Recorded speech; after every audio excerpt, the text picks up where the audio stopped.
Friends, good evening all. എല്ലാവർക്കും നമസ്കാരം. GK world PSCയുടെ ഈ ഒരു പുതിയ അധ്യായത്തിലേക്ക് സ്വാഗതം. എൻ്റെ പേര് ശിൽക. അപ്പോൾ എല്ലാവരും തന്നെ 10th പ്രിലിംസിന് വേണ്ടി പ്രിപ്പയർ ചെയ്യുകയാണ്. എല്ലാവരും നന്നായി പഠിക്കുക, നിങ്ങളുടെ ബെസ്റ്റ് കൊടുത്ത് പഠിക്കുക.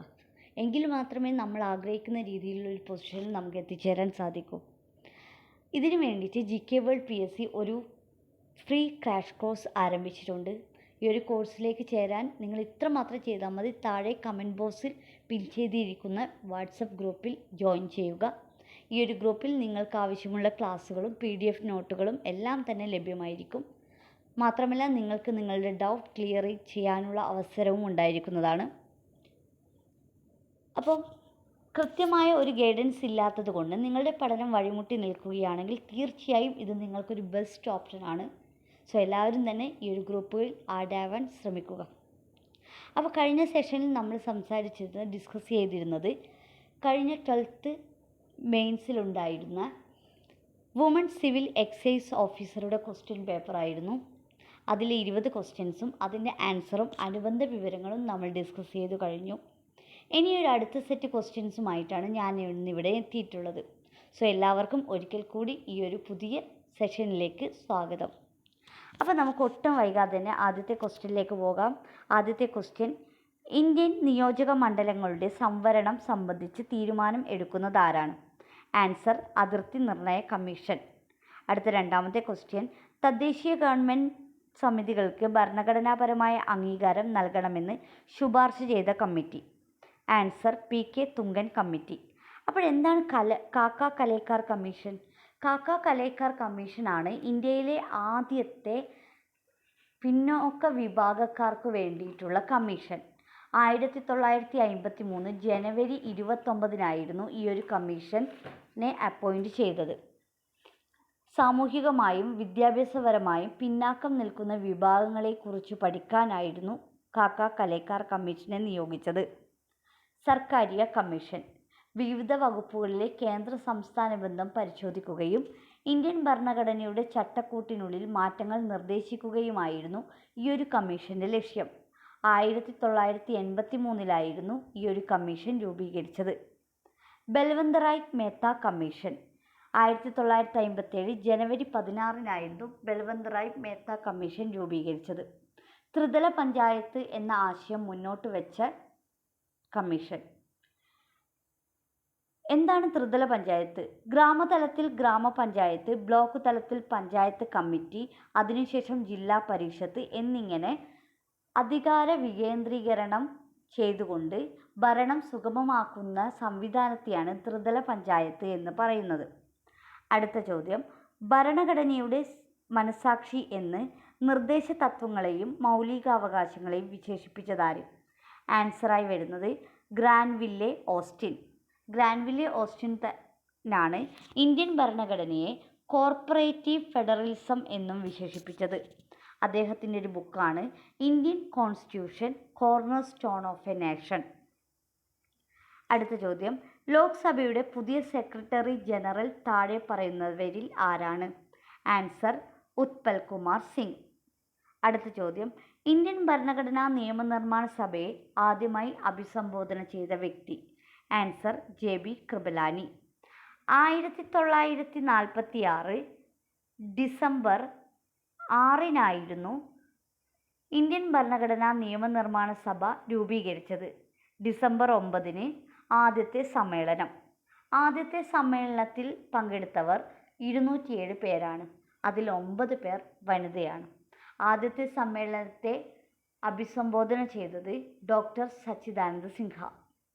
1946 ഡിസംബർ 11 തിരഞ്ഞെടുപ്പിലൂടെ ഡോക്ടർ രാജേന്ദ്ര പ്രസാദിനെ കോൺസ്റ്റിറ്റ്യൂവൻ്റ് അസംബ്ലിയുടെ സ്ഥിര അധ്യക്ഷനായി നിയമിതനാക്കി. 1946 ഡിസംബർ 13 നെഹ്റു ലക്ഷ്യപ്രഖ്യാപന പ്രമേയം നിയമനിർമ്മാണ സഭയിൽ അവതരിപ്പിച്ചു. 1947 ജനുവരി 22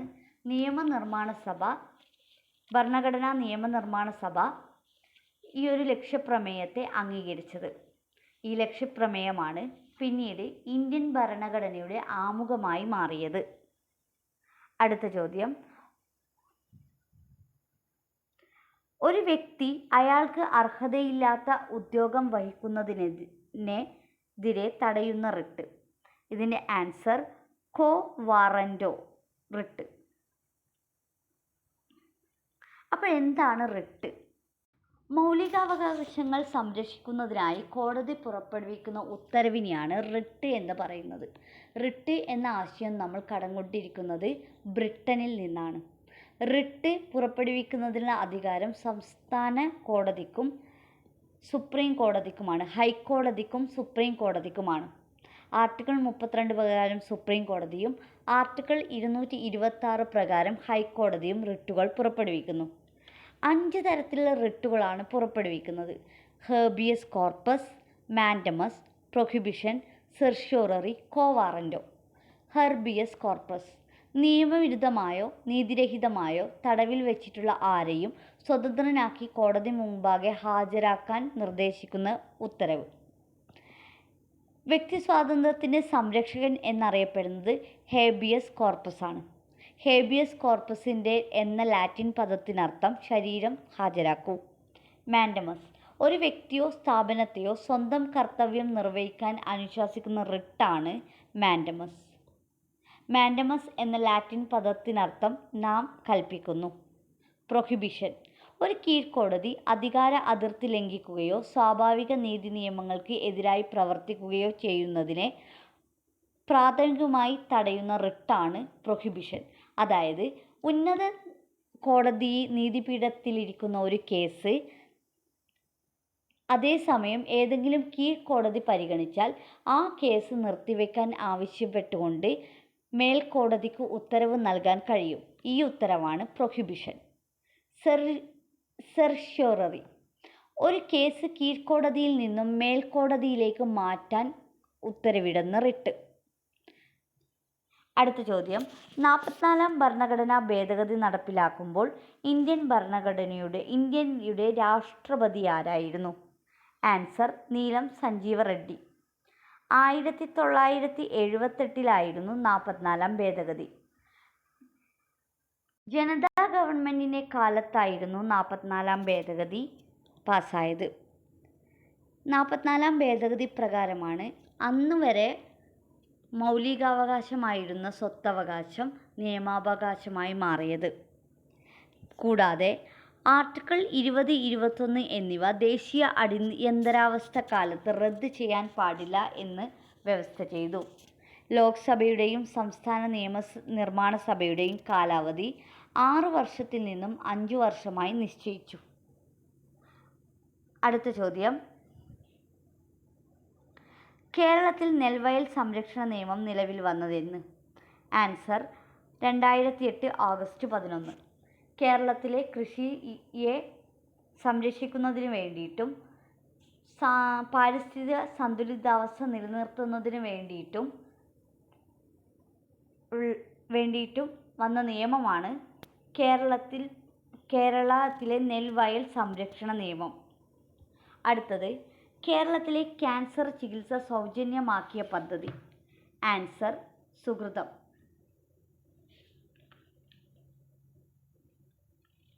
മെഡിക്കൽ കോളേജുകൾ ഉൾപ്പെടെയുള്ള തിരഞ്ഞെടുക്കപ്പെട്ട ആശുപത്രികളിൽ ദാരിദ്ര്യരേഖയ്ക്കു താഴെയുള്ളവർക്ക് ക്യാൻസർ ചികിത്സ സൗജന്യമാക്കുന്ന പദ്ധതിയാണ് സുകൃതം പദ്ധതി. കാരുണ്യ പദ്ധതി ക്യാൻസർ, ഹൃദ്രോഗം, ഹീമോഫീലിയ, വൃക്കാരോഗം എന്നീ രോഗങ്ങൾ ബാധിച്ച് സാമ്പത്തികമായി പിന്നോക്കം നിൽക്കുന്നവർക്കുള്ള ചികിത്സാ പദ്ധതി. കാരുണ്യ പദ്ധതി നടപ്പിലാക്കുന്നത് സംസ്ഥാന ഭാഗ്യക്കുറി വകുപ്പാണ്. കാരുണ്യ ലോട്ടറിയിലൂടെയാണ് കാരുണ്യ പദ്ധതിക്ക് വേണ്ടിയിട്ടുള്ള സാമ്പത്തിക സഹായത്തിന് തുക കണ്ടെത്തുന്നത്. അടുത്തത് ആർദ്രം. സർക്കാർ ആശുപത്രിയിൽ സാധാരണക്കാർ നേരിടുന്ന ബുദ്ധിമുട്ടുകൾ പരിഹരിച്ചുകൊണ്ട് ജനസൗഹൃദ ആശുപത്രികൾ തുടങ്ങുന്ന പദ്ധതി. അടുത്തത് സ്നേഹക്കൂട്. മാനസികാരോഗ്യ കേന്ദ്രങ്ങളിൽ നിന്നും സുഖം പ്രാപിച്ചവർക്കുള്ള കേരള സർക്കാർ പുനരധിവാസ പദ്ധതിയാണ് സ്നേഹക്കൂട്. അടുത്ത ചോദ്യം: കേരള അഡ്മിനിസ്ട്രേറ്റീവ് സർവീസ് രൂപീകരിക്കാൻ ഇടയാക്കിയ നിയമം? Answer Kerala public service act. ഇതോടെ ഈ ഒരു സെഷൻ അവസാനിക്കുകയാണ്. നിങ്ങൾക്ക് ഇതുപോലത്തെ വീഡിയോസും ക്ലാസ്സുകളും ആവശ്യമെങ്കിൽ ഈ ഒരു ചാനൽ തീർച്ചയായും നിങ്ങൾ സബ്സ്ക്രൈബ് ചെയ്യുക. കൂടാതെ ഈ ഒരു ചാനൽ ഫോളോ ചെയ്യാൻ വേണ്ടിയിട്ട് നിങ്ങൾ ബെൽ ബട്ടൺ അമർത്തുക. അടുത്തതായി ഞാൻ നിങ്ങളെ പരിചയപ്പെടുത്താൻ പോകുന്നത് ഇന്ത്യയിൽ തന്നെ മത്സര പരീക്ഷകൾക്കായുള്ള ഏറ്റവും ബെസ്റ്റായ ഒരു ആപ്പിനെ പറ്റിയാണ്. Unacademy app. Unacademy app Kerala PSC ക്ലാസ്സുകളും പ്രൊവൈഡ് ചെയ്യുന്നുണ്ട്. അൺഅക്കാദമിയുടെ ഏറ്റവും പുതിയ ബാച്ചാണ് കേരള അഡ്മിനിസ്ട്രേറ്റീവ് സർവീസിനുള്ള ബാച്ചുകൾ. ഈ ഒരു ബാച്ച് എന്ന് പറയുന്നത് വളരെ അഫോർഡബിൾ പ്രൈസാണ്. Live and recorded classes available ആണ്. സിലബസ് ഓറിയൻറ്റഡ് ആയിട്ടാണ് ക്ലാസ് മുന്നോട്ട് കൊണ്ടുപോവുക. ലൈവ് ഇൻ്ററാക്ഷൻ, എഡ്യൂക്കേറ്ററുമായിട്ട് നിങ്ങൾക്ക് ലൈവായി ഇൻ്ററാക്റ്റ് ചെയ്യാം. നിങ്ങളുടെ ഡൗട്ട് ക്ലിയറിംഗ് സെഷൻ ഉണ്ടായിരിക്കുന്നതായിരിക്കും. വളരെ ടോപ്പായ എഡ്യൂക്കേറ്റേഴ്സാണ് ഈ ഒരു ക്ലാസ് കൈകാര്യം ചെയ്യുന്നത്. സോ അൺഅക്കാദമി ബാച്ചായിട്ടാണ്, ഓരോന്നിനും പ്രത്യേകം ബാച്ചായിട്ടാണ് ക്ലാസ്സുകൾ പ്രൊവൈഡ് ചെയ്യുന്നത്. 150 ദിവസത്തെ ഒരു കംപ്ലീറ്റ് SSCRTC ബാച്ചാണ് അറിവ്. ഇത് മാർച്ച് 16-നായിരുന്നു ലോഞ്ച് ചെയ്തത്. 150 ദിവസത്തെ ഒരു ഡിഗ്രി ലെവൽ പ്രിലിംസിന് വേണ്ടിയിട്ടുള്ള ബാച്ചാണ് ദൗത്യം. മാർച്ച് 9-ന് ആരംഭിച്ചു. 100 days കംപ്ലീറ്റ് ബാച്ച് 10th ലെവലിന് വേണ്ടിയിട്ടുള്ള 100 days കംപ്ലീറ്റ് ബാച്ചാണ് ആരംഭം. മാർച്ച് 2-ന് ആരംഭിച്ചു. കേസിന് വേണ്ടിയിട്ടുള്ള 180 ദിവസത്തെ ഒരു ബാച്ചാണ് ഉയരെ. ഫെബ്രുവരി 10-നായിരുന്നു ആരംഭിച്ചത്. SSCRTCക്ക് വേണ്ടി മറ്റൊരു ബാച്ചാണ് അറിവ്. ജനുവരി 19-ന് ആരംഭിച്ചു. ജേതാവ് 100 days complete batch for Bevco LD exam. ജനുവരി 5-ന് ആരംഭിച്ചു. അപ്പോൾ ഈ ഒരു ആപ്പിൽ സബ്സ്ക്രിപ്ഷൻ എടുക്കാൻ നിങ്ങൾ താല്പര്യപ്പെടുന്നെങ്കിൽ തീർച്ചയായും ഇന്ന് തന്നെ നിങ്ങൾ സബ്സ്ക്രിപ്ഷൻ എടുക്കാൻ ശ്രമിക്കുക. കാരണം ഓഫർ വളരെ ലിമിറ്റഡ് ആണ്. ഇന്ന് കൊണ്ട് ഈ ഓഫറൊക്കെ അവസാനിക്കുന്നതാണ്. നാളെ നിങ്ങൾ ഇതേ കോഴ്സ് ഇതിൻ്റെ ഇരട്ടി പൈസക്ക് സബ്സ്ക്രൈബ് ചെയ്യേണ്ടി വരും. സോ ഇന്ന് തന്നെ നിങ്ങൾക്ക് ഈ ഒരു സബ്സ്ക്രിപ്ഷൻ ആവശ്യമെങ്കിൽ തീർച്ചയായും നിങ്ങൾ ഇന്ന് തന്നെ ഈ ഒരു കോഴ്സ് സബ്സ്ക്രൈബ് ചെയ്യാൻ ശ്രമിക്കുക. നിങ്ങൾ സബ്സ്ക്രൈബ് ചെയ്യുന്ന സമയത്ത് അഷ്ന ഷാജി എന്ന് കൂപ്പൺ കോഡ് കൊടുക്കുകയാണെങ്കിൽ നിങ്ങൾക്ക് 10% ഡിസ്കൗണ്ട് ലഭിക്കുന്നതാണ്. കൂടാതെ നിങ്ങളുടെ വാച്ച് ടൈം വെച്ചിട്ടുള്ള പോയിൻ്റ് ഉപയോഗിച്ച് നിങ്ങൾക്ക് 19% വരെ ഡിസ്കൗണ്ട് ലഭിക്കും. സോ ഇന്ന് തന്നെ നിങ്ങൾ സബ്സ്ക്രിപ്ഷൻ എടുക്കുക. തീർച്ചയായും നാളത്തേക്ക് മാറ്റിവെച്ചാൽ അത് വലിയൊരു നഷ്ടമായിരിക്കും. അപ്പം അടുത്തൊരു ക്ലാസ്സിൽ കാണുന്നത് വരെ എല്ലാവർക്കും നന്ദി, നമസ്കാരം.